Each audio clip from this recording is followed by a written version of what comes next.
அவுதுபில்லாஹி மினஷ் ஷைத்தானிர் ரஜீம். பிஸ்மில்லாஹிர் ரஹ்மானிர் ரஹீம். அன்பார்ந்த நேயர்களே, பிலஸ்தீன் மீட்பு போர் 353வது நாளை எட்டியிருக்கிறது. இந்த 350வது நாளிலிருந்தே யுத்தம் இன்னொரு பக்கம் திரும்பி அது மிகவும் உக்கிரமடைந்து வருகிறது. இதில் ஹிஸ்புல்லா ஒரு நிமிடம் கூட விடாமல் தொடர்ந்து தன்னுடைய தாக்குதலை நடத்தி கொண்டு இருக்கிறது. நாங்களும் விடமாட்டோம் என்ற பாணியில் இஸ்ரேலும் தொடர்ந்து தாக்குதல்களை நடத்தி கொண்டு இருக்கிறது.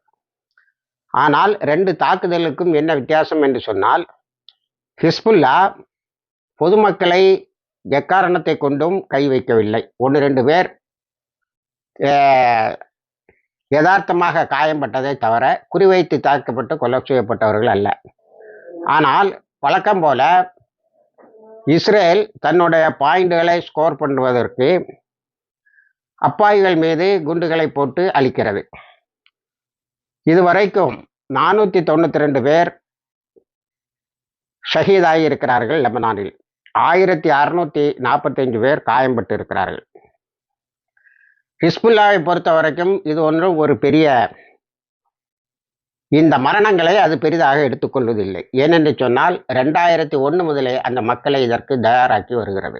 ஹிஸ்புல்லாவினுடைய ஒரே லட்சியம் இஸ்ரேலின் மீது தாக்குதலை நடத்தி ஆக்கிரமிக்கப்பட்ட பாலஸ்தீனத்தை விடுவிப்பதும், பாலஸ்தீன மையத்தில் வாழ்கின்ற மக்களுக்கு ஒரு அமைதியான நிம்மதியான வாழ்க்கையை அமைச்சு தருவதும் தான்.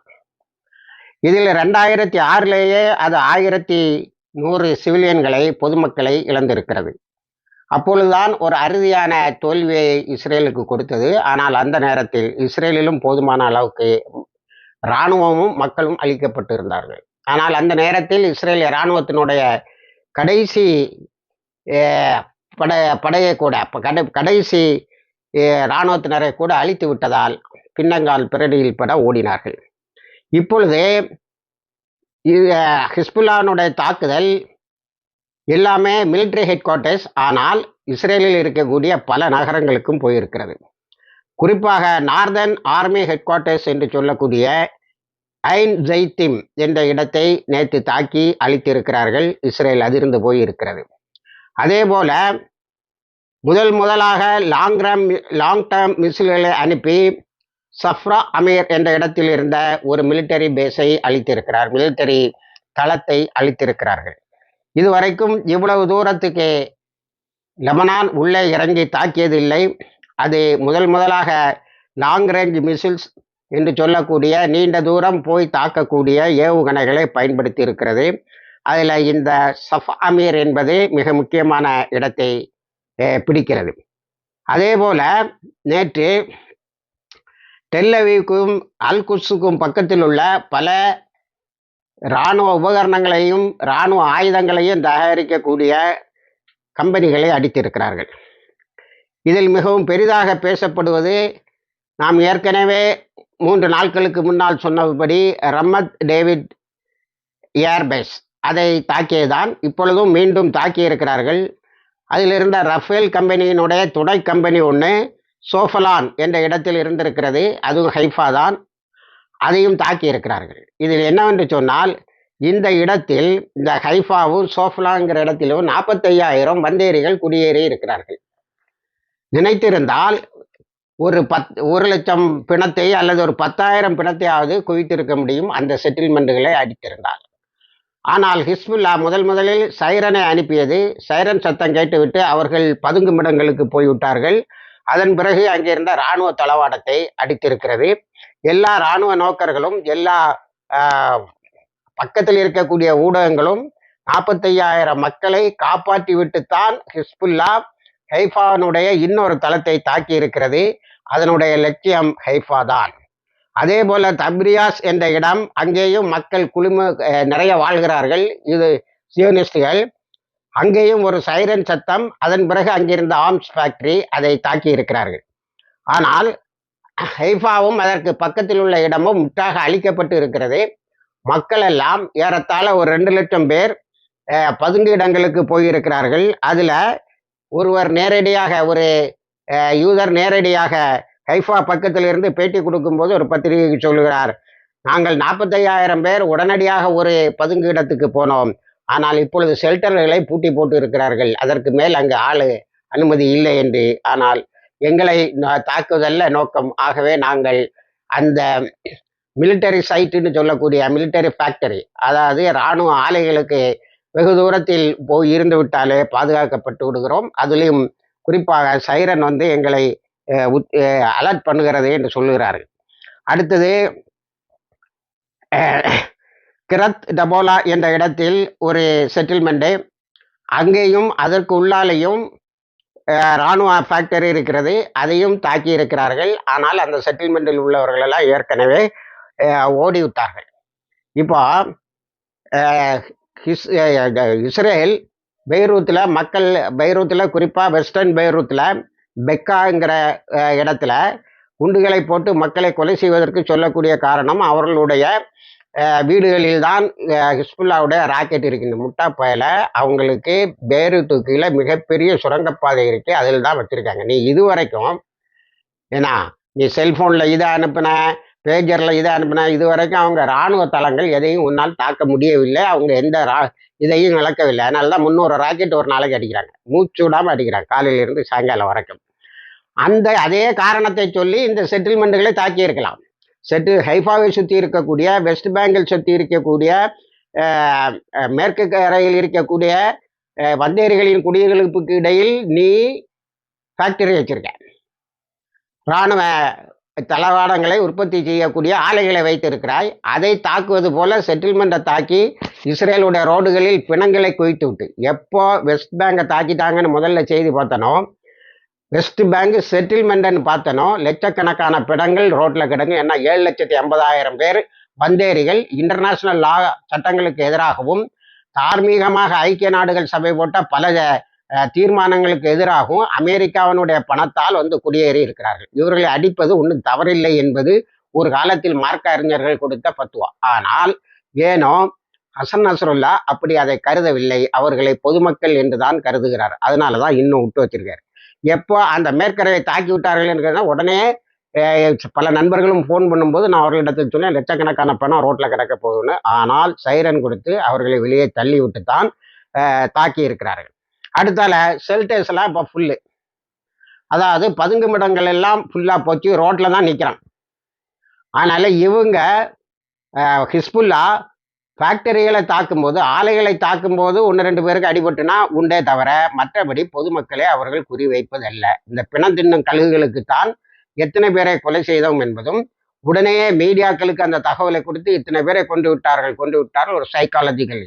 நான் உங்களுக்கு அக்டோபர் 8, 9 ஹசன் நஸ்ருல்லாவுடைய உரையை சொல்லும்போது சொன்னேன். அவர் அந்த மக்களிடம் சொன்னார், காசாவை போல ஒரு சூழ்நிலையை நாம் சந்திக்க வேண்டியது வரும். ஏனென்று சொன்னால் அவன் அப்பாவிகளை கொலை செய்வதில் குறியாக இருப்பான் என்று.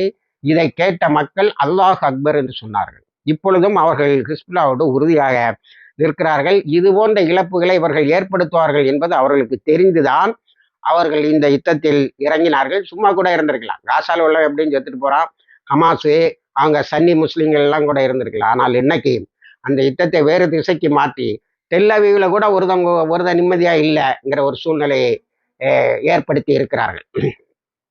அடுத்தது எல்லா ஸ்கூலும் இஸ்ரேல் க்ளோஸ் பண்ணிட்டு, காசால பள்ளிக்கூடமே நடத்த விடாம பள்ளிக்கூடத்துக்கு மேலே குண்டு போட்டேன். ஆனால் நான் ஹிஸ்புல்லா பள்ளிக்கூடத்துக்கு மேலே குண்டு போடாமல் ஃபேக்டரி தான் தாக்குது. ஆனால் பள்ளிக்கூடத்தில் யாரும் வரமாட்டார்கள், அதனால நீ பள்ளிக்கூடத்தை மூடி விட்டாய். அதே போல் ஆக்குபைடு கோலான், அதாவது சிரியாவுக்கு சொந்தமான கோலான் ஹைட்ஸை 1964 கைப்பற்றியது. இப்போ இந்த கோலான் ஹைட்ஸை சிரியன் கோலான் ஹைட்ஸை பாதுகாக்கிறதுக்கு அமெரிக்காவினுடைய படைகள் ஈராக்கிலையும் சிரியாலையும் இருக்கு. அதையும் அடிக்கிறான். ஈராக்குடைய இஸ்லாமிக் ரெசிஸ்டன்ஸ், இஸ்லாமிய போராளிகள் அமெரிக்காவினுடைய தளத்தையும் அடிக்கிறான், கோலான் ஹைட்ஸையும் அடிக்கிறான். நேற்று ஹிஸ்புல்லாவும் தொடுத்து தாக்கியிருக்கு. அது எத்தனை ராக்கெட்டுகளை அனுப்புன்னு நம்ம சொல்லவே முடியல. ஏன்னா 100கணக்கான ராக்கெட்டுகளை நிமிஷம் தவறாமல் அனுப்பி கொண்டு இருக்கிறது. இந்த ஆக்குபைடு கோலானில் நேற்று தாக்குனதில் எல்லா மிலிட்ரி சைட்டும் போச்சு. இப்போ அதை உள்ள இறங்கி கையகப்படுத்தணும், அது ஒன்றும் தான் முக்கியம். நலுவா, கஸ்தூலியா என்ற இடங்கள், வெஸ்டர்ன் கலீலில் இருந்த நிர்மா பேஸ் என்று சொல்லக்கூடிய இதுதான் அந்த ரிசர்வ் ஃபோர்ஸோட ஹெட் குவார்ட்டர்ஸு. அதையும் தாக்கி இருக்கிறார்கள். அதில் 27 இஸ்ரேலிய இராணுவத்தினர் அழிக்கப்பட்டு இருக்கிறார்கள். நேற்று ஹிஸ்புல்லானுடைய தாக்குதலில் ஃபேக்டரியில் அல்லாமல் இஸ்ரேலிய இராணுவத்தைச் சேர்ந்த 45 பேர் அழிக்கப்பட்டு இருக்கிறார்கள். அது ஒன்றும் தான், அது நேரடியாக இராணுவத்தை மட்டும்தான் கை வைக்கிறது. அதே போல் வெஸ்ட் பேங்கில் கெடுபிடிகளுக்கு இப்போ ஆள் வெளியில் இறங்குறது இல்லை. ஏன்னா ஹிஸ்புல்லா வெஸ்ட் பேங்கில் சைரன் சத்தமும் அதை தொடர்ந்து தாக்குதலை நடத்த ஆரம்பித்து விட்டதால் சும்மா இறங்கி துப்பாக்கி எடுத்து மிரட்டுறது, ஆடுகளை பற்றிட்டு போகிறது, வீடுகளை கொள்ளையடிக்கிறது, இதெல்லாம் நின்று போச்சு. அது அல்லாமல் வெஸ்ட் பேங்க் சைடில் நேற்று இவன் போய் ஒரு 9 பேரை இளைஞர்களை சுட்டு கொண்டு இருக்கான். அதுக்கு அந்த இளைஞர்கள் திருப்பி அடிச்சிருக்காங்க. தூபாவிலையும் ஜெனின்லையும், தூபாஸுங்கிற இடத்துலையும் ஜெனின்லையும் பாலஸ்தீன இஸ்லாமிக் ஜிஹாதோட அல் குட்ஸ் பிரிகேடு அதிகமான இழப்புகளை ஏற்படுத்தி இருக்கிறார்கள். இந்த அளவுக்கு அவர்களுக்கு தாக்குதல் 200 கிலோமீட்டர் வரைக்கும் இந்த ஹிஸ்புல்லானுடைய தாக்குதல் சென்றிருக்கிறது. ஆனால் ஒரு அப்பாவியை கூட குறிவைத்து அவர்கள் தாக்கியதில்லை. பிணங்களை குவித்து இஸ்லாமிய உலகத்தில் இஸ்லாத்தை லட்சியமாக கொண்டு போராடுபவர்களை மிரட்ட முடியாது என்பதை தெரிந்து கொள் என்பது இதிலிருந்து கிடைக்கின்ற செய்தி. இப்போ ஈரான் நிறைய அறிக்கை விடுது, ஒரே பக்கமாக அறிக்கையாக வந்துகிட்டு இருக்கு. அதில் நான் இப்போ எனக்கு அதில் ஆர்வமே இல்லை. ஆனால் இந்த போராளிகள் குழுக்கோடு கைகோப்பது ஈராக்கி இஸ்லாமிக் ரெசிஸ்டன்ஸ், ஈராக்குடைய இஸ்லாமிக் ரெசிஸ்டன்ஸ். அது நேற்று ஹைஃபாவையும் தாக்கி இருக்கிறது. அதை விட 24 மணி நேரத்தில் ஜோர்டான் வேலியில் 5 முறை தாக்கி இருக்கிறது. ஜோர்டான் வேலியில் இருக்கக்கூடிய செட்டில்மெண்ட்லையும் நிறைய பிணங்களை குவிக்க முடியும். ஈராக்கும் இதே பாலிசியை, ஈராக்கி ரெசிஸ்டன்ஸும் ஈராக்கினுடைய போராளிகளும் இதே கொள்கையை கடைபிடித்து அங்கே இருந்த ஃபேக்டரிஸ்களை தான் தாக்கி இருக்கிறார்கள். பிசால் செட்டில்மெண்ட், கூலானி பிரிகேட்ஸ் 2 பிரிகேட்ஸையும் அளித்திருக்கிறார்கள். அவர்களுடைய தாக்குதல், அவர்களுடைய உதவி உருப்படியாக இருக்கிறது. இஸ்ரேல் தன்னுடைய கவனத்தை அந்த பக்கமும் திருப்பி ஆக வேண்டும், ஆனால் திருப்ப முடியல.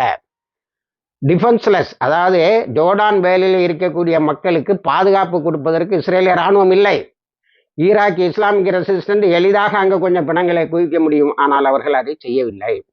அதே மாதிரி டெல்லவீவில் இந்த கேப்லையும் போராடுறான். ஏன் தெரியுமா? நம்மளை நிச்சயமாக தாக்க மாட்டான்னு தெரியும்.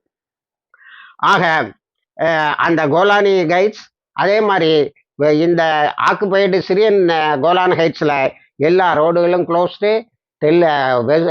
மேற்கரையில் எல்லா சாலைகளும் மூடப்பட்டு விட்டன. ஒன்றும் இல்லை, அசைய முடியாது. அவன் ஷெல்டர்லேயும் இடம் இல்லை, தாழ்வாரங்களில் படுத்து தூங்குகிறான்.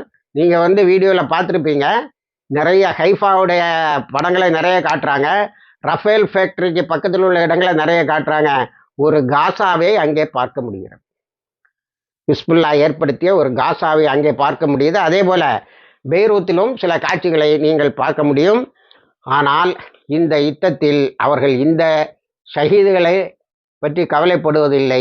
இன்னும் ஷஹீதாகுவதற்கு எத்தனை பேர் தயாராக இருக்கிறார்கள் என்பதுதான்.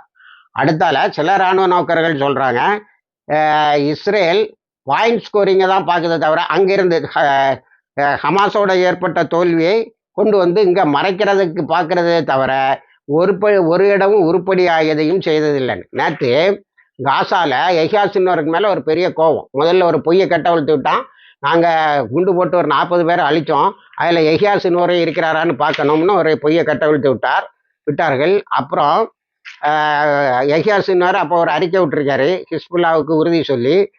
அறிக்கை பெரும்பாலும் இவர்களை சமாதானப்படுத்துவதற்குத்தான், அல்லது இவர்களிடம் நானும் உயிரோடு இருக்கிறேன் என்பதை காட்டுவதற்காகத்தான் அது நடந்திருக்க வேண்டும் என்பது நமது கணிப்பு.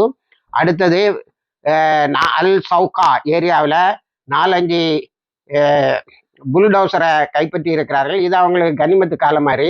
ஆனாலும் நேற்று 40 பேர் குண்டு போட்டு அழிக்கப்பட்டிருக்கிறார்கள், 58 பேர் காயம்பட்டு இருக்கிறார்கள் எங்க காசால். இப்போ ஜோ கேலண்டு என்ன அறிக்கை விடுறான்னா, ஹசன் நஸ்ரல்லாக்கு நீங்கள் எஹ்யா சின்வர்கிட்ட சொல்லி இந்த ஒப்பந்தத்தில் கையெழுத்து போடுற சொல்லுங்க, நமக்குள்ள எல்லா பிரச்சனையும் தீர்ந்துரும்னு. ஒப்பந்தத்தில் கையெழுத்து போடாததுங்கிறது எஹ்யா சின்வரும் ஹமாஸும் இன்னும் இருக்கின்ற 14 போராளி குழுக்களும் சேர்ந்து எடுக்க வேண்டிய முடிவு. அது நான் எடுக்க வேண்டிய முடிவு அல்ல. நான் உங்களை தாக்குவேன் என்பதை ஹசன் நஸ்ரல்லா தெளிவுபடுத்தி விட்டார். அடுத்தது இவர்கள் இங்க காசா பகுதியில் இப்போ ஹிஸ்புல்லாவும் இவங்களும் போடுற சண்டையில் காசாவை பற்றி செய்தி தொலைவனாலும் கிடைக்க மாட்டாங்க. அந்த அளவுக்கு ஆகிப்போச்சு. காசா பகுதியில் நெட்சாரிம் என்னாச்சு அவுட்டு. இப்போ ஹமாஸு கையில் இருக்கு. ரஃபா 90% ஹமாஸு கையில் வந்துட்டு உன் இராணுவத்தில் மீதி இருக்கவன் தப்பி பொழைச்சா போதும்னு அங்கங்கே ஒழிச்சிருக்கான். ஒழிச்சு இருந்து சரண்டர் ஆகிட்டான்னா பரவாயில்ல, இல்லைன்னா சுட்டு தள்ளப்படுவான். பிலடெல்ஃபியா என்னாச்சு உனக்கு? அது வழியாக தான் இப்போ அவ்வளோ உணவுப் பொருட்களும் உள்ளே வருது, மருத்துவ இதுவும் வருது. ஏகதேசம் அவங்க அந்த டெப்ரிஸை க்ளீன் பண்ணிட்டு காசாவை ரீபில்டு பண்ணுறதை பற்றி ஆலோசிச்சுட்டு இருக்காங்க. நான் நீ திரும்ப போவேன், குண்டு போடுவேன், அழிப்பேன், இது இந்த உலகத்தில் உள்ளதுதானே அவங்க எடுத்துக்கிட்டாங்க. இப்படி ஹமாஸு சைடு ஓரளவுக்கு நிம்மதியாக அதை ரீபில்டு பண்ணிக்கிட்டு இருக்கிறாங்க. ஓரளவுக்கு சுத்தமாக பண்ணிக்கிட்டு இருக்கிறாங்க. பட்டினியும் பசியும் குறைந்து உணவுப் பொருட்களும் இதுவும் ரஃபா கிராசிங் வழியாகவும் பிலடெல்ஃபியா வழியாகவும் வருகிறது. இங்கே மொத்த கவனமும் ஹிஸ்புல்லா பெக்கா, அதாவது சதர்ன் லெபனானில் உள்ள பெக்கா இந்த பகுதிக்கு மாறிவிட்டது. இந்த யுத்தம் நேற்று 1300 தாக்குதல்களை நாங்கள் நடத்தினோம் என்று ஜோ கேலண்ட் சொல்கிறான். இவங்க நாங்கள் 300 தாக்குதல்களை தொடர்ந்து மூச்சு விடாமல் தாக்கி கொண்டு இருக்கிறோம் என்று சொல்லியிருக்கிறார். இதுவரைக்குமே ஹிஸ்புல்லா 9000 தாக்குதலை நடத்திவிட்டது. இப்படி இந்த யுத்தம் இப்பொழுது லெபனான் யுத்தமாக மாறி இருக்கிறது. முழு கவனமும் லெபனானை பற்றி தான் இருக்கிறது. காசா இதில் நிம்மதியாக இருக்கட்டும். இவ்வளவு நாளும் பணங்கள் இப்பவும் பணத்தை பார்த்துக்கிட்டு தான் இருக்கிறாங்க. இணைந்திருங்கள். எல்லா தகவலையும் கொண்டு வந்து சேர்க்கிறோம். வாய்ஸ் தவானா அல்ஹம்துலில்லாஹ் ரபில் ஆலமீன்.